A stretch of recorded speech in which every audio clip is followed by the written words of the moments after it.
Howdy, Shaskal Humanities 4. How you doing? It's 2 days before Thanksgiving. My last lecture for this week because we had a flex day yesterday. And Thursday and Friday is a holiday. Hope you go out and do something giving thanks, whether you got family or friends, or just go take a walk on the river trail by yourself with your dog. Anyway, we all have stuff to be thankful for, even though we might not admit to it. Um, well, the course is winding down. You probably know that by now. We get off when we come back next Monday. We're down to final 2.5 weeks, I think. So I got a lot to cover, believe it or not. I did assign an extra credit assignment, a film that came out a couple years ago that did very well on the film scene, Moonlight. Um, Please check it out. It does stream on some services, like I know Showtime has it, so if you have that, or you gotta rent it, I'm sorry to say, at YouTube. It's not cheap, it's $4. Sorry about that. Um, but think of all the gas we're saving by not driving to class every day. Um, that's one way to think about it, and enjoy the movie is another way. And write your critical essay, and do not give a review of it. Don't tell me if you like it or dislike it. Don't say it's great or it's not great. If you use the word great, you have to explain what makes it great. Using adjectives isn't writing an essay, it's not doing the analysis. By saying the directing's great, the acting's great, why? What makes it great? You have to explain what that means. Um, Explain if it's deep, if it's getting at some kind of truthful moment, if it's realistic dialogue, if it actually sounds like people talking, if you can relate to it. Tell me why. That's what I'm looking for in these essays is why these films matter. They do. I'm only citing films that have hopefully some sort of resonance and deep meaning in the history of cinema. And after we come back next week, we'll send you guys the final paper, and then you'll have a little while to do that, and then your journals, and that'll be it, folks.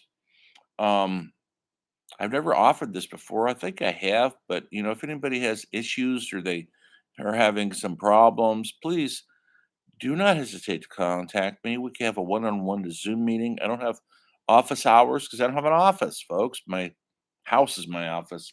So, but as long as we got our computers, the office is open for you guys. So if you're struggling with anything or you got some issues, want to talk over, or just get to know me, and let me see what you look like. Let's do a Zoom. Let's do it quick. We got a couple more weeks. Um, Cinema is everywhere. And I thought, what a great way to end the Thanksgiving weekend, the holiday spirit, except but on Japanese horror. Yes, that's right, Japanese horror. I'm going to just use three examples right now, but there's lots of films out there. Maybe you've seen some of them. They can be very, very, very disturbing. Why more disturbing? Why more disturbing than American films, horror films?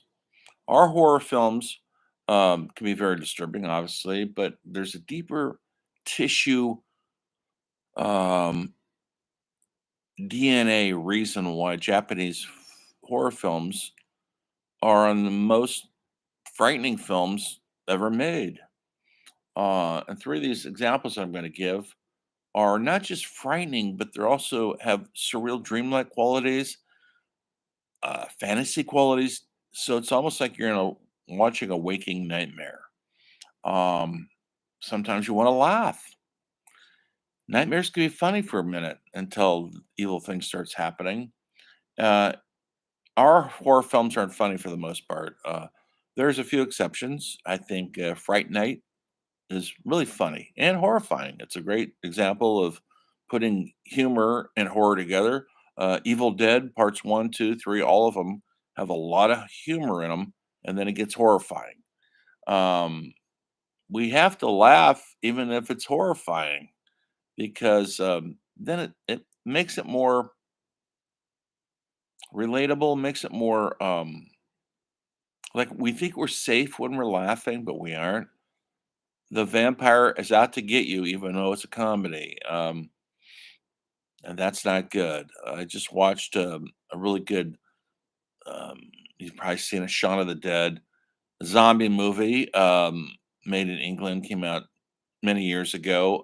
It's really well done, by the way, with Simon Pegg. Um, and it's funny, very funny, but it gets real. It gets very real towards the end. His best friend is killed by a zombie. His mother's bitten by a zombie. He has to shoot her in the head.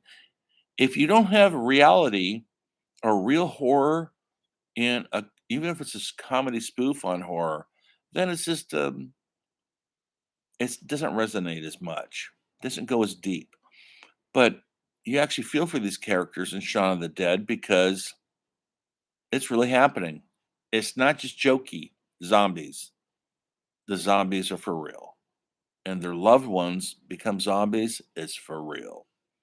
But it's still funny. And they do that through not just dialogue and funny, kooky actors, because besides Simon Pegg rather, and the other actor he's always in those movies with, can't think of his name right now. They did um, many films together, uh, all really well done, I believe. What was that one called? I can't remember. Super Fuzz or something. Really well done too. But my point is, the other actors play it straight, and if you play the comedy, then you're missing the point. And so they always say the best way to play comedy is to play it like tragedy, and then the humor will seep through. Okay, so that's off topic. I wasn't going to talk about that movie, but I do enjoy that movie because it's got humor in it, and then it gets real. A couple of these Japanese horror movies, I think there's a term out there. I'm not saying I'm crazy about it, but it's called J horror, and it's all over the internet. And there's hundreds of very frightening Japanese horror films. Now, uh, I'm going to talk about three of them real brief, and I'm going to let you guys. I'll shut up and let you guys enjoy your holiday. Um, in 1977, a filmmaker. Now I'm going to mess up the pronunciation of his name, so please forgive me. I say it's Obayashi. Made um, a film that is they call it a comedy horror, but there's the the horror is actually it is for laughs, but it's frightening. If it was actually happening to you, it would be a bloody nightmare. It's called House, and it's in color, folks. And you can see all this. You can see it on Criterion, which is a great network uh, streaming service that I subscribe to. I think it's $12 a month. It's not cheap, but everything's on there. All these horror films are on there. Just about every foreign film you can imagine is on there. Silent films. If you're a cinephile, Criterion's your streaming service. Anyway, in House is a group of fun kind of teenage kids go to this house that the one girl's inheriting from a relative, and all hell breaks out. It's always good to have hell break out in a haunted house, but this stuff in this movie is very, I dare say the word whimsical, because it's very playful.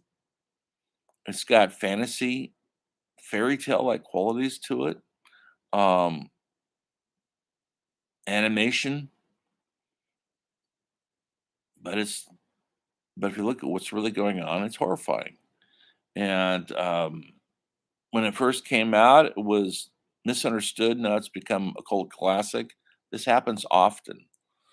Often people are, if something new happens, something cutting edge, groundbreaking, Citizen Kane, throughout half those movies I've talked about were graded with negative reviews because people didn't get it at the time. It's just too much for them to take in the information.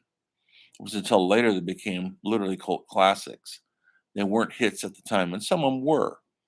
Um, but House was one of these that but it became popular with the public, and so they had to be reevaluated and taken another look at by the critics. It is a playful movie, but it is a surreal fantasy fairy tale horror with humor in it, but it's not humor that it's not Western humor, so it's different. Um, it's hard to explain unless you understand the Japanese culture, and I do not. I only know what I know, which is what I know. Um, my my favorite Japanese movies are Kurosawa movies that go back to the 50s, Seven Samurai, Hidden Fortress, all of them. He was a true master of cinema. Um, Another Ozo, great Japanese filmmaker who did Tokyo Story. I dare you to watch it because I think I told you about that before. He loves to put in the camera, still camera, always on low angle. Uh, he'll film he'll film a teapot coming to boil, literally for 4 or 5 minutes. But there's something human, so human about it that you can't take your eyes off it once you get used to the discipline of sitting through a story that's very slow, essentially about younger generation moving out of Tokyo off to their jobs and the older generation not quite understanding it. So it's a sad story about parents and sons and daughters and the new generation. And yeah, very. He used to film in such a way that you wonder why everything's on such a low angle. The camera's always looking up at the actors. Well, he did that because in Japanese culture, up until probably modern, postmodern times, which we're in right now, they kneeled on the ground. They sat on cushions. Their dinner table, they sat on cushions. They didn't have regular upright furniture. That was their tradition. And so he has the camera down there from that point of view, which is really there's actually a camera rig named after him because of that. It's actually I've been fantasizing about making my own movie like that myself. Why? Because I think there's a beautiful poetic cinema element there that feels like a meditation. It feels like Buddhism. It feels like otherworldly. It's not Western. That's why I'm drawn to it. Um, but I'm off topic right now. But those are my favorite Japanese directors. The newer ones, there's a lot out there. One of them who's really excellent. Please forgive my pronunciation. I pronounce it Takayashi Meek. It looks like Mike, but there's two I's. I heard it's pronounced E. Please, if you correct me, thank you. He's directed many movies. He's an actor also. But one of the most disturbing ones he's ever directed is called Audition. It came out in 1999 in color, folks. So you'll like that. It's on the Criterion too. I think it's on Criterion. I know it's on YouTube. These are all on YouTube also, but you got to pay for them. Yeah, it's a simple. It starts off simply. It's a ruse by a couple uh, jerks who are trying to literally get laid by saying they're producers. They're going to make a movie. They aren't. They have no movie. They just present themselves this way and they do auditions for hot young actors, actresses, I should say, female. And they, of course, are trying to sleep with them all. Well, once it's found out what they're doing, that it's fake, it's a fraud, one of the actresses who doesn't get the part comes in for brutal revenge. And it's not revenge anything you've ever seen before. It's not someone coming in with a gun and killing everybody. That would be too easy. She puts them through hell because they put her through hell. And the movie's not just about revenge. It isn't. It's about misogyny and how women are treated in the workplace and everywhere else. And so there's a satisfaction in it that these guys deserve this, but then you also feel sorry for them because they didn't deserve some of the stuff they got. It's a little brutal. I don't want to give too much away, but it's revenge of the highest order and truly frightening to watch. Okay, the audition. He also directed one of the most disturbing movies ever made, Visitor Q. Um, I can't find a copy of that anywhere. I've only seen it once myself. You'll never see a film like that ever again. It was made literally within 7 days with non-professional cast with very little money. All I can say is not to give it all away. The most dysfunctional family you'll ever across. If we're in the classroom together, we talk about it, but we're not. It's too much to talk about. But his Citizen Q is really depraved, uh, but it's also really funny. So he has a tendency in his work. The director has a tendency to use that sort of imagery. That's what he's known for, and sexualizing horror, and he takes it to the highest degree or the lowest degree, whichever you prefer. The other film I want to talk about real briefly came out in 19. If I got my notes here, my notes are so bad. If I could pronounce it, Coronico by it came out in 1968. Definitely fantasy fairy tale horror film.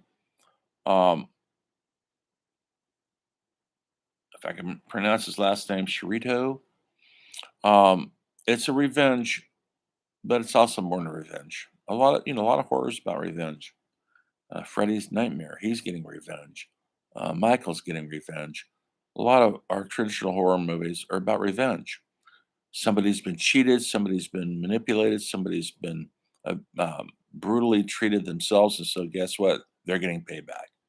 So in this movie, it's set in feudal warlord times, which would be like our American West, but they had warlords and they didn't have cowboys. They had warlords, and then they had samurai who were essentially hired sword fighters who would come in and usually were taught in our movies like Kurosawa that they were the good guys. They considered themselves paladins. They're meaning they're hired guns for usually wealthy families hired sword fighters. They didn't have guns um, to protect the family, to protect their bodyguards. And they're there to they had a code of ethics to protect the weak, to protect the unprotected. But these guys are complete jerks, and they come into this village raping and pillaging and getting what they want. They're kind of like rock stars of the day, and there's a lot of them, so they got a lot of power, and they could come in and destroy a whole town, village easily. And now the samurai are the bad guys, and these two women who were brutally raped and murdered, folks. Yes, that's right. um, come back as spirits. They're ghost-like spirits, and let the revenge begin. They go through these samurai, there's a lot of them, seeking revenge, but they are spirits. They're ghosts. It's beautifully filmed. The images are wonderfully surreal, dreamlike quality. The revenge is they deserve the revenge,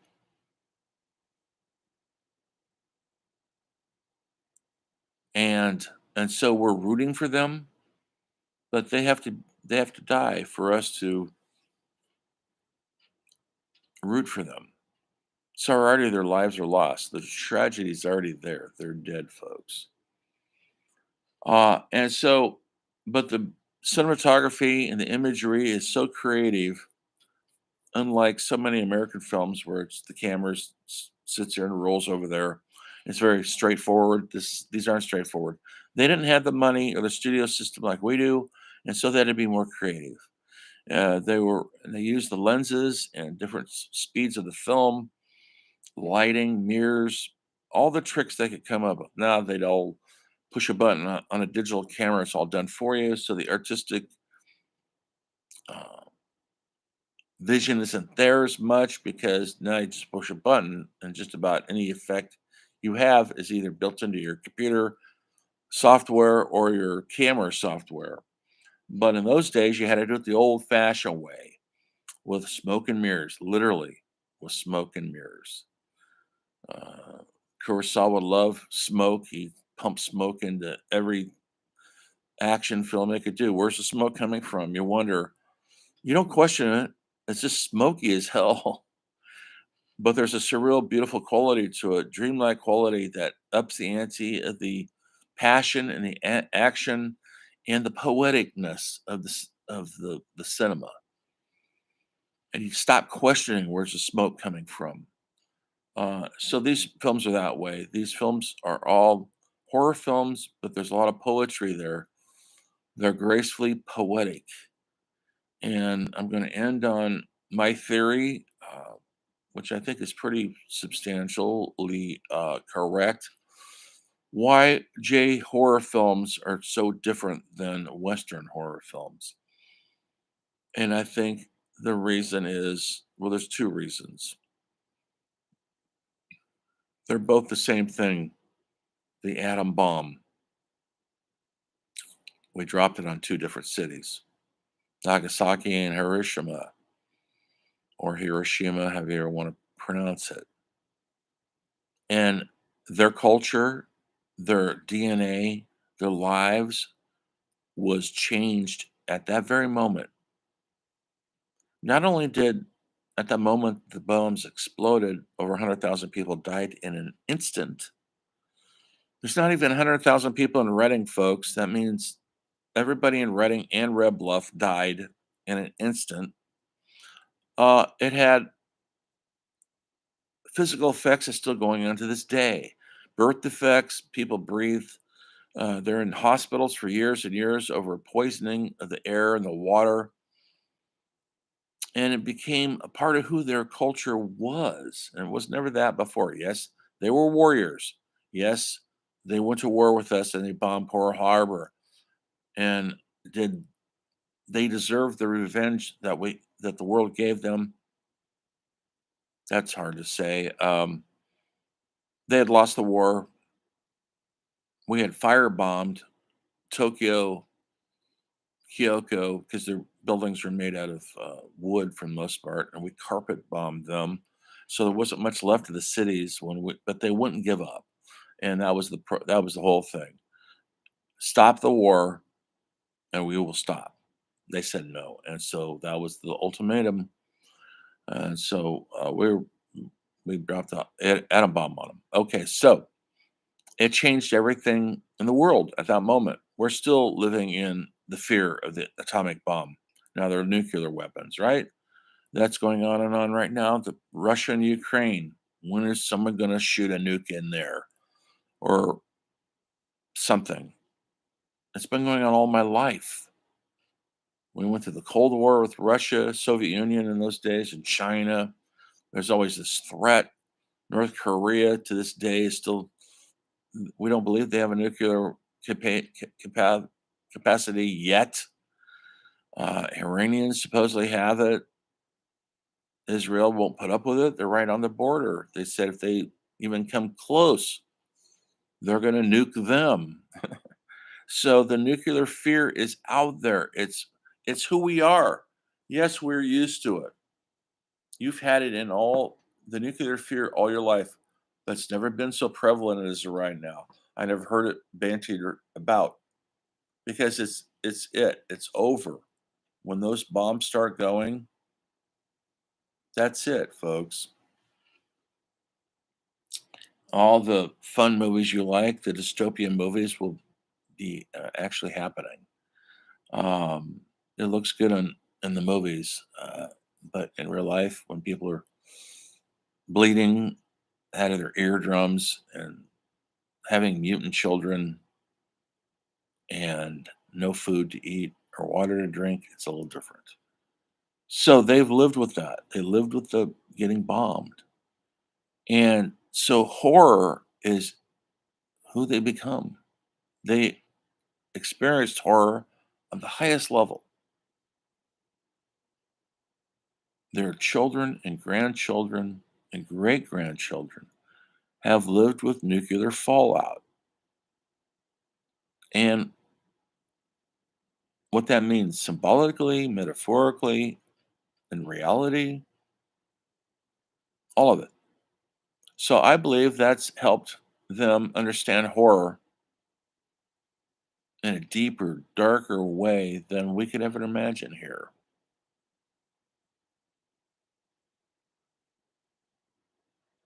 That's my theory. I'm going to post a couple samples on, you'll see it on Canvas. Enjoy your Thanksgiving because when we come back, we're going to be rolling down to current film. We're going to be in a hurry. So I'll see you soon when the story film continues.